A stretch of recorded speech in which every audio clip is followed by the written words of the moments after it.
Built in 1886, the Bissman building was kind of like the Walmart of its time. Thousands of people walked through the door of the wholesale retail grocer. The smell of fresh roasted Bissman coffee served as a wake-up call for the community. And the building housed 7 generations of businesses from the Bissman family. But according to Ben Bissman, not all the employees left after their shift. The building goes back 7 generations in our family. My great-great-great-grandpa built it in 1886, and we've stayed in the building and operated in here for 130 years now. But the Bissmans aren't the only ones who have stayed. And one day a guy came along and said, "I'd like to do a paranormal investigation in here. I got some vibes." And the next thing you know, it's grown into almost a worldwide phenomenon. Floor after floor, something or someone is there. 1911, we had an employee lost his head in our elevator. This is where F.W. Simon came on his last day of work, and he climbed up a ladder and signed his name. We had a big crowd in here. It was pitch dark. We were talking and we were looking at Mr. Simon, and 2 pigeons live right up above there. And as I said, "Mr. Simon, can you give us a sign?" One of the pigeons dropped down and flew into the crowd. Everybody hit the deck, including me. In the Red Room, strange things are seen and felt. But it happens all the time. We'll have a group in here, we'll be talking about the doors, and the left door will just swing open.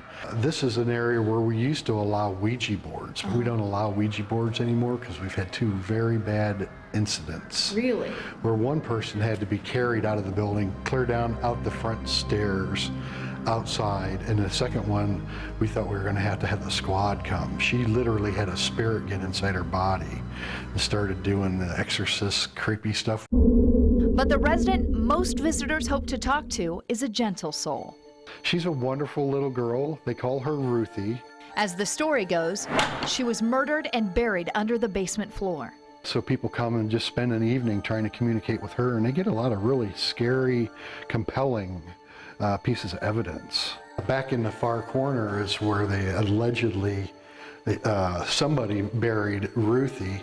We don't bother her. We go back and visit and talk to her, and people ask, are you guys ever going to try and dig her up or anything like that? But we wouldn't dare do that. Ooh, I have goosebumps just thinking about it. It was really cool to be inside. It's not just ghost hunting that attracts people to the building. Fans of Shawshank Redemption might recognize it. It was featured in that movie for several scenes. You can go to the haunted Bissman building and take a tour. They do these ghost tours there. In fact, I believe they have one coming up that will benefit a local food pantry. That'll be in November. But go to their website, check it out. We've linked that to ours at nbc4i.com.